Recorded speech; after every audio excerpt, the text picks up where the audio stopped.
Real Country 1430 AM and 1073 FM, WRDN. I'm Brian Winnikins.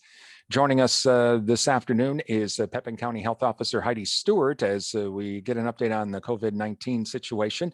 And Heidi, thank you for joining us today. Well, over the weekend, there was some events going on, and the health department had to issue some public health alerts. Right, so this is the second time now in the last couple of weeks that we've had to do this. As we've talked about on previous calls, when we get a positive case, we do a very thorough disease investigation. We work with that positive case to determine the close contacts so that the close contacts can be notified and instructed to quarantine and watch for signs or symptoms of COVID. When we have a situation where we're not able to identify all of the potential close contacts, we have to do these public notices to let people know. It's really intended to do a couple things. It's intended to educate people that the risk is still present in our communities. It's intended to put people on high alert that if they develop some symptoms that, they should be thinking about, well, maybe, I was maybe exposed, so I should maybe be tested. I should follow up. And it just, it kind of provides that reminder to everyone that this is still going on. So yeah, we did have to do it a couple times, I believe yesterday. And the graphics on those had the wrong date, but they have since been updated on the Facebook page. So sorry for that if that confused anyone. Where are we at with cases here in the county? So right now we have 13 active cases. We are at a total of 926, but I like to kind of break things down into this current wave of cases. Since July 17th, we have had 57 cases. So there's been a couple days where we've had as high as 7 cases in a day. And then some days where we haven't had any. As far as the cases are concerned, we have not had during this recent wave of 57 cases any reinfection. So if people had COVID once in some of the surrounding counties, we are seeing people come back and have another positive test, a significant time frame apart from that first positive test. We have, however, had those breakthrough infections. Breakthrough infections are related to vaccination. So somebody who's fully vaccinated and then tests positive for COVID is considered a breakthrough case. We have had a total of 8 breakthrough cases in this group of 57. So that's 14% of the cases have been breakthrough. Initially, it looked like all of our breakthrough cases were Moderna, but that's not the case anymore. We've seen a breakthrough case with every single one of the vaccines. So Moderna, Pfizer, and Johnson & Johnson. I think it's important to say that in most situations, when people have a breakthrough case, their illness is, their signs and symptoms are less. They don't become as ill. In most cases, they don't require hospitalization. And in most cases, fully vaccinated people are protected against death. However, that is not 100% the case. And that's another reason for these public announcements and for this communication to the public. Even if you're fully vaccinated, you still need to take some other precautions and mitigation strategies to protect yourself. School is starting. It started in Durand, and it's going to be starting really rest of the county. How will the health department work with the schools if cases start to pop up? Yeah, so the current plan, which we actually had some discussions today internally here. So it's kind of fluid. I don't know that there's a finalized version of the plan. In a perfect world, the schools would be following mitigation practices and strategies. And if we had a case that tested positive, the numbers of close contacts would be kept to a small number. As kids return to school, people are active. We're very mobile. So If the close contact numbers are higher, it becomes really difficult as far as from a staffing standpoint to make all of those phone calls. It's a pretty time intense process, and there's discussion today that we may be entering into what we call the strike crisis standards of care, where the contact tracing and the close contact notifications are done a little bit differently.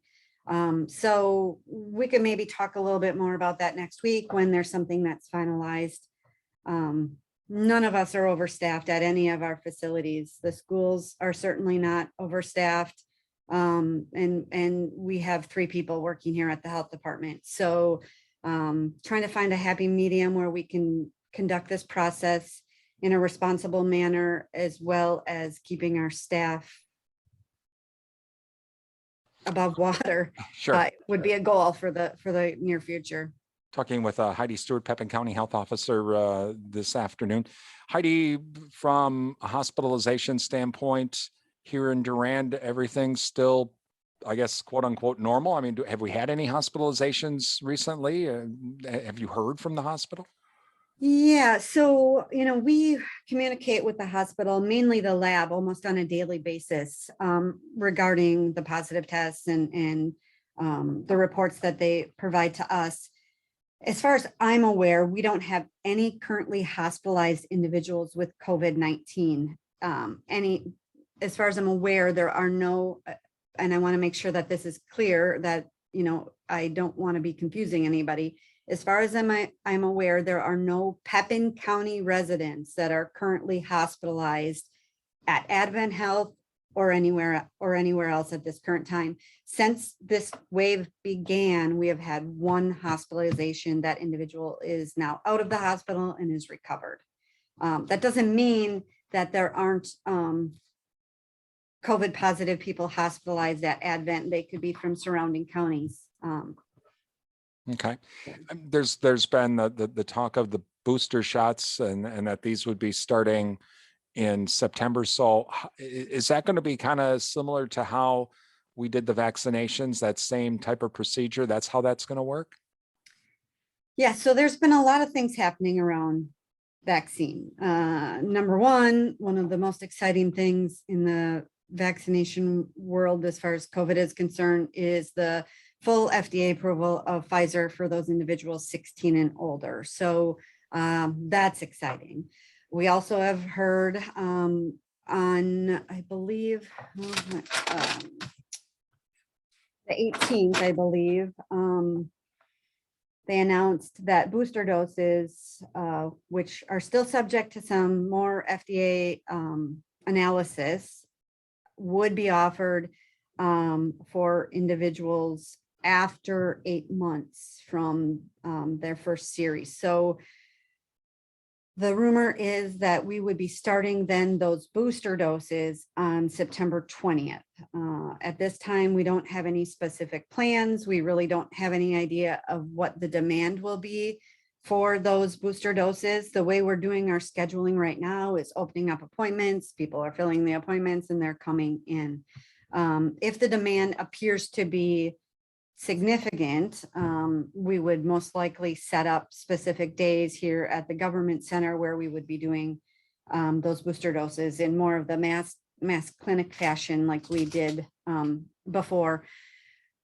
I want to also mention that Heidi Pharmacy still has the vaccine, as well as Advent Health in surrounding areas.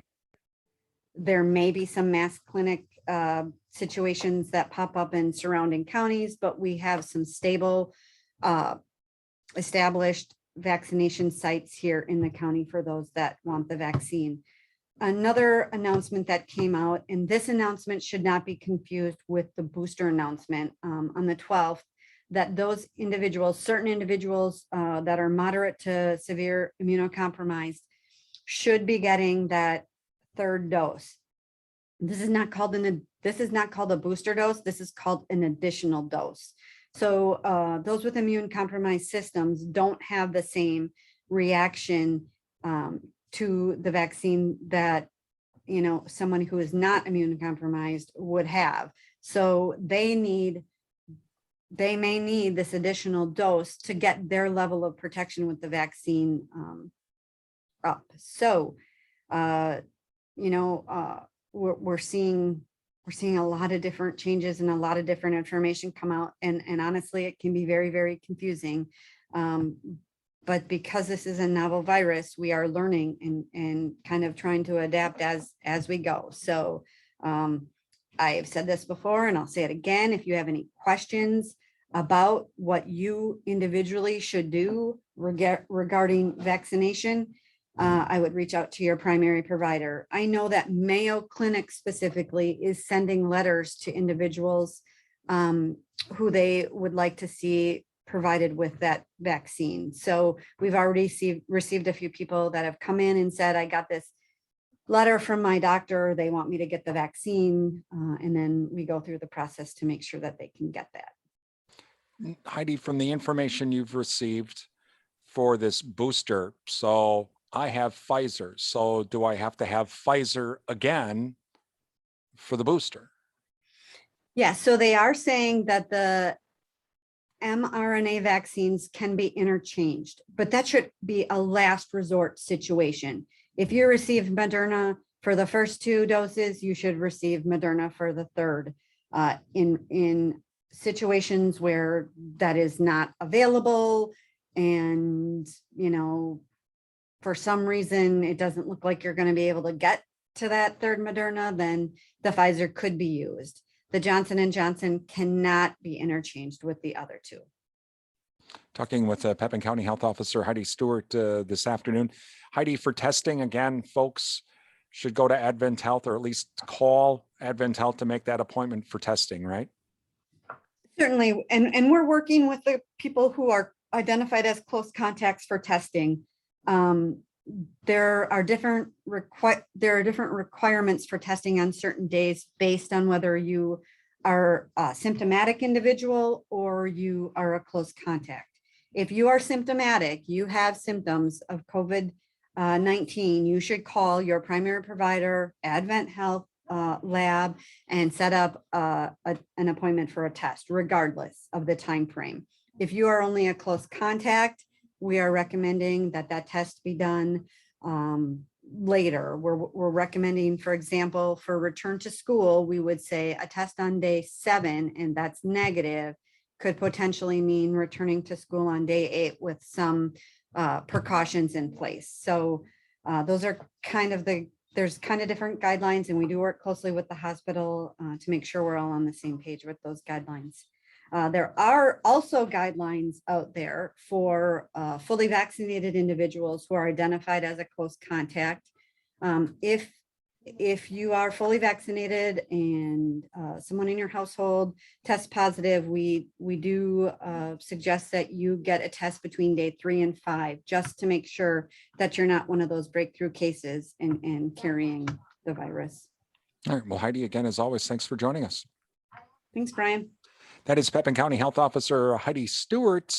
You're listening to Real Country 1430 AM and 107.3 FM WRDN.